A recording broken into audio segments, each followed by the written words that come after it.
What's up, everybody? Welcome back to the channel, and we have an insane custom tactics video for you today. The 4-1-2-1-2 wide, which, just like the 4-4-2 holding, right, it serves a similar purpose of getting that ball through the wings and working it in. If you wanted to, you could work your way from the center to the outside too, either way, but the whole goal is to spread out the defense, which is super important right now, considering the spacing defensively is pretty rough. You know, add that with the players packing so many players in the box defensively and the AI assistance, and it's just very hard to break down defenses.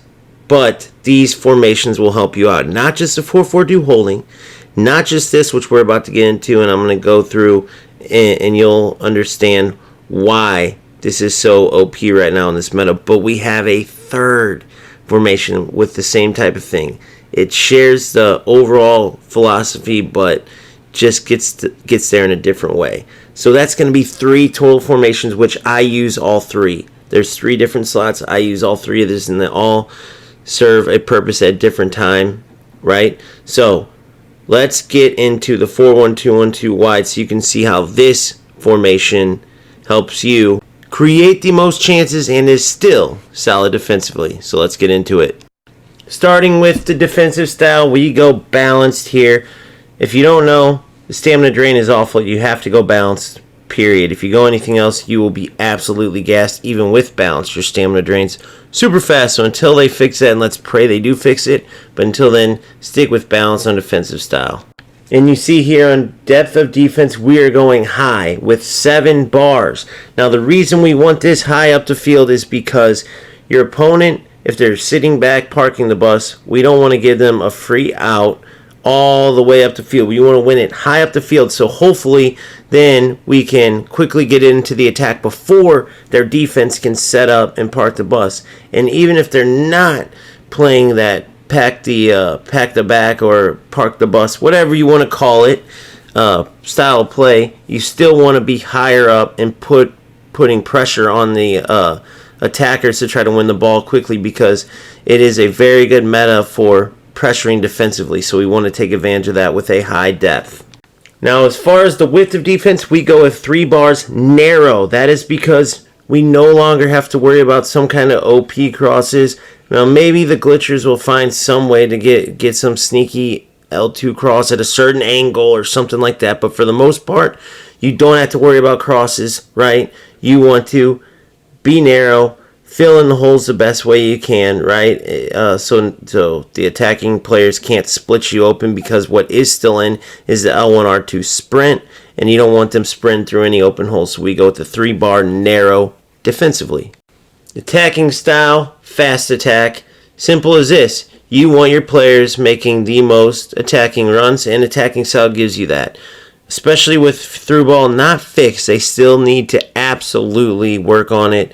It hurts you a lot of times, but the longer through ball definitely is better now, right? I'd say the shorter ones need a ton of work. Many times you go for that killer through ball, and it still just takes off in a random direction at a random speed, and so by no means is through ball a great pass right now, except for the longer one. And fast attack helps you kind of get on the end of that longer through ball, and especially again against the park the bus teams, it could help you win the ball quickly, shoot a long through ball as your attacking players are making a run. You find the best option to pass to, and you can try to catch the opponent before he gets his defense set up with his bus parked, so to speak.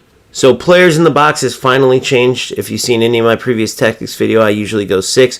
With the post-patch, though, and the changes on crosses and everything, there was no need. I think they pretty much took players out of the box themselves, so I just go with 4, but you can tweak this number however you want. And last but not least, before we go into player roles, we have width of attack at 3 bars, which is narrow. The reason why, as you can see on the screen there, it's a pretty big gap, that those triangles between the cam CDM and the wing midfielders, right? And in the game, it's actually even bigger gap than it looks like between the strikers, right? The wing mids and the cam, or the CDM even. Either way, if you go narrow, you still have enough space, but they're a little bit smaller triangles. And once you get up into the attack, the passing options are insane here just because of all these different triangles.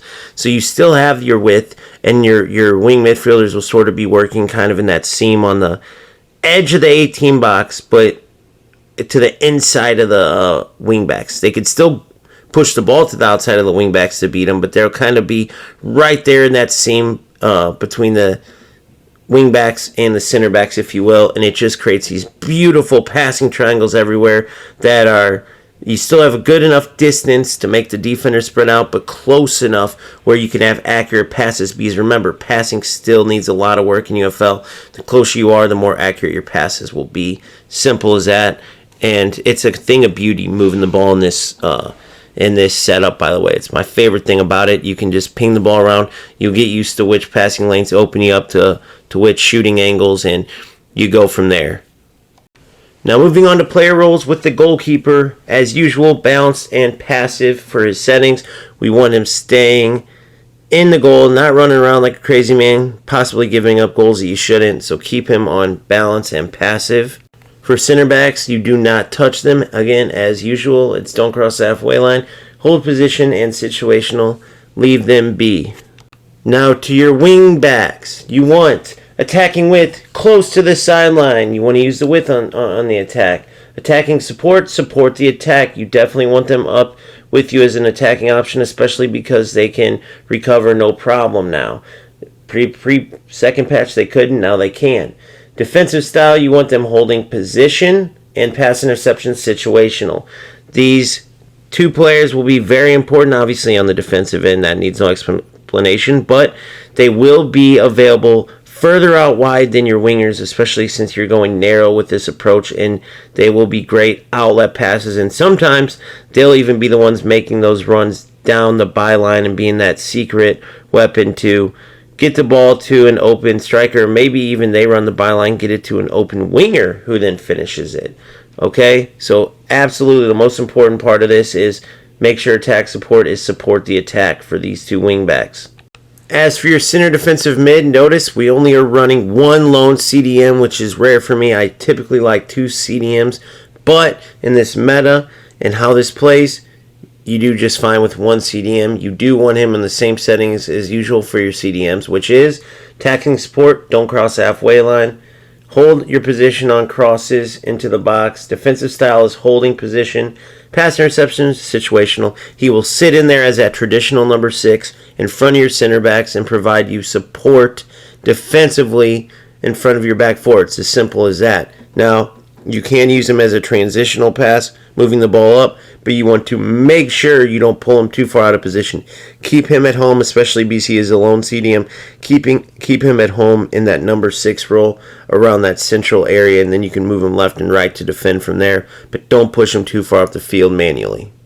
Now moving on to wing midfielders, we have attacking style, attacking runs, attacking width close to the middle, crosses into the box, make yourself available. Defensive support is balanced and pass interceptions situational. Simply put, we want the defensive support balanced, not stay up front, so they are closer to the back 5, which is your back 4 defenders in your CDM, to receive the ball and work it up, but still having the attacking styles, attacking runs, because with fast attack comboed with that, they will make those runs to spread out the defense, get in behind, right? Stretch the defense out, but they're in a starting position that you can call them back even closer if you need, or that you can play that quick ball to them if need be, while still having that setting to where they're going to go long, right? And then from there you can manually control them. By go long, I mean stretch the field out, right? Doesn't even mean you have to play them the ball, but when they make those attacking runs, many times they'll be available for that long through ball, or at least grabbing the defender's attention away from just tackling the ball, from whichever ball carrier has it. So that's why those settings are there for the wing midfielders. They are very important, if not the most important players in the attack, because they will, once again, draw the wing backs out, draw them away from that middle of the field, so then your strikers and Cam can have more openings to find shots, and many times they will be beating the defenders and then serving the ball on a cutback pass in this meta. So very important, your wingers, and those are the settings to make them the most dangerous in my opinion. Moving on to your CAM, your CAM, your central attacking midfielder. He is very, very important in this formation as well, and I will explain. As you can see, for me, it's not the most attacking, most ideal cam. I have Camavinga there because I typically run 2 CDM setups, but because of the diverse ways Camavinga can play, he will be just fine for now. With that being said, why this is such an important position and what the fuck? Moving on to your CAM, your central attacking midfielder. So we have attacking style balanced, crosses into the box, make yourself available, defensive support, drop back, and pass interception situational. Now for me, notice I have Camavinga there. It shows just how diverse of a player he is. He can help the team in many different ways. Ideally, you'll have a more attacking player there, right? But nonetheless, Camavinga, shout out to you.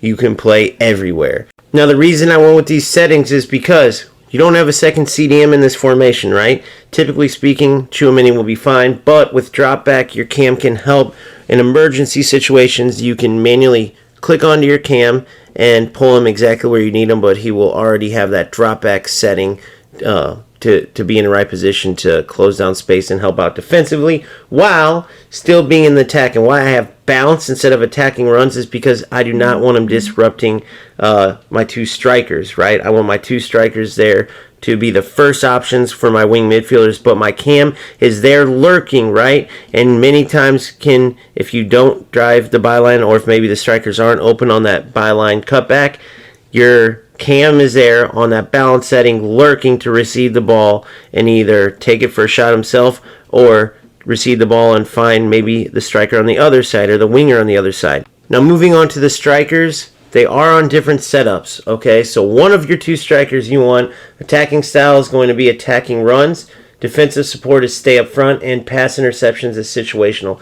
This is the striker that's going to stretch the defense. It's going to be looking to get in behind from the start. Remember, you can always manually call them to you or make them go on a run if you call them to you and change your mind. But for the start, attacking runs, stay up front, they're going to be stretching the defense.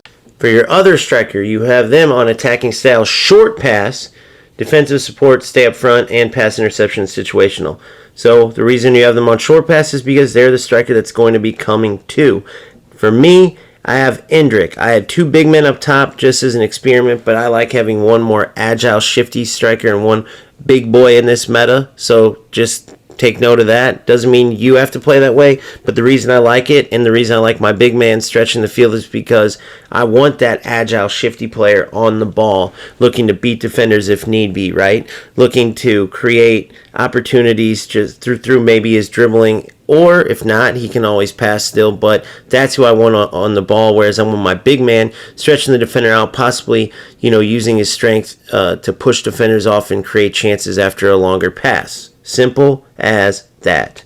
Now that concludes everything you need to go crush it with the 4-1-2-1-2 wide. So keep grinding, go have fun with this setup, and we will see you next time.